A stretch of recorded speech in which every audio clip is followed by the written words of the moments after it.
Salam semua pendengar, kita berjumpa lagi ya. Baik, pada posting saya kali ini, saya akan berbalik pada topik asal kita, iaitu bagaimana kita hendak mempercepatkan aliran tunai masuk ke dalam perniagaan kita. Baik, salah satu cara yang sangat mustahak namun kerap dipandang ringan oleh golongan usahawan kita ialah bab pengurusan penghutang perniagaan anda. Jangan salah faham dengan pengurusan hutang, tak sama. Yang saya maksudkan di sini ialah pengurusan penghutang syarikat anda ya. Baik, sebelum kita pergi lebih mendalam tentang bab mengurus penghutang perniagaan ini, izinkan saya terangkan dahulu apakah maksud atau definisi penghutang perniagaan anda atau dalam bahasa Inggeris dipanggil trade debtors ya. Pada asasnya ya, penghutang perniagaan anda ialah pelanggan anda yang membeli sesuatu barang atau perkhidmatan dengan anda secara kredit. Hutang maksudnya kiranya pelanggan yang beli dahulu dan bayar kemudian, atau dia orang panggil sekarang ni BNPL, buy now pay later. Dari segi perakaunan pula, penghutang perniagaan anda akan direkod dalam akaun tersendiri yang dipanggil akaun penghutang, dan selalunya akan direkod atau dicatat sebagai satu debit entry dalam buku catatan akaun. Pada mereka yang tak faham bab-bab akaun debit kredit ni semua, tak apa, jangan risau, jangan pening-pening kepala. Ada rezeki, insya-Allah saya akan terangkan dengan lebih lanjut di masa akan datang ya. Penghutang ini juga ya dikategorikan sebagai satu bentuk aset semasa. Aset atau boleh panggil aset yang mudah cair kepada perniagaan anda. Dia kurang sikit je cairnya daripada tunai dalam tangan anda. Ya, kenapa? Kerana kebiasaannya aset ini dia tidak lama akan bertukar menjadi tunai. Mungkin seminggu, sebulan, terpulang. Berapa lama anda bagi pelanggan anda tempoh bayaran balik.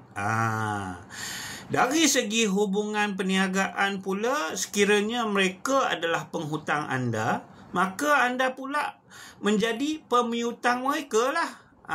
Okey. So, mudah nak faham konsep penghutang ini. Saya rasa kebanyakannya pendengar sudah faham dan tahu apakah itu penghutang. Jadi, tahukah anda, macam bagi sebuah bank, contohnya macam Maybank, aset terbesarnya adalah penghutang-penghutangnya. Ya. Mereka-mereka yang mengambil pinjaman bank itu, dialah jadi aset kepada bank. Sebaliknya, duit simpanan kita di bank adalah satu liability atau tanggungan kepada pihak bank. Jadi tak apa, sekali lagi jangan pening-pening kepala. Bab asset liability ni pun saya akan terangkan dengan lebih mendalam dalam posting saya yang akan datang, insya-Allah. Baik, seterusnya, apakah hubungan penghutang ini dengan pengurusan aliran tunai perniagaan anda? Secara ringkas ya, sekiranya anda gagal mengurus penghutang anda dengan baik, ia boleh menjadi satu punca yang masalah aliran tunai perniagaan anda. Walaupun pada zahirnya perniagaan anda nampak menguntungkan.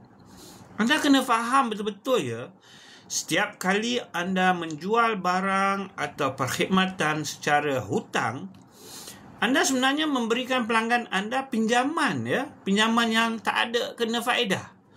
Anda ni umpama membiayai perniagaan pelanggan anda secara percuma, dan semakin lama tempoh dan semakin besar jumlah hutang ini, semakin terbeban aliran tunai perniagaan anda. Kenapa saya kata begini?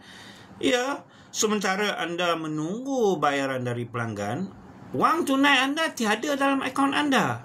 Jadinya, sekiranya anda perlukan duit, anda mungkin terpaksa meminjam dari sumber yang lain. Pinjam duit ni kamu faham-faham je lah.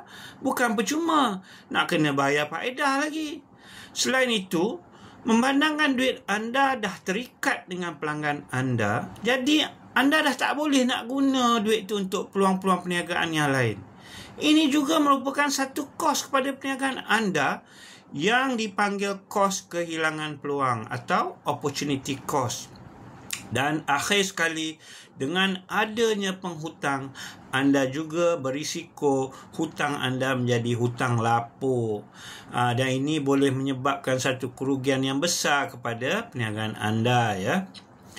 Baik, akhir kata, ingat pesanan saya ni.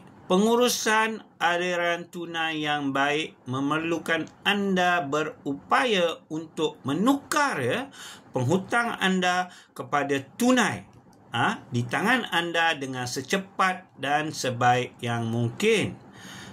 Tapi bagaimana anda nak lakukan ini? Bagaimana nak urus penghutang anda? Nantikan posting saya seterusnya, ya. InsyaAllah saya akan sambung lagi dengan topik pengurusan penghutang ini, di mana saya rasa sangat penting untuk para usahawan memahami, ya. Diharap para pendengar memberi juga support supaya channel saya ini dapat memberi manfaat kepada kita semua. Sekian, terima kasih. Jumpa lagi.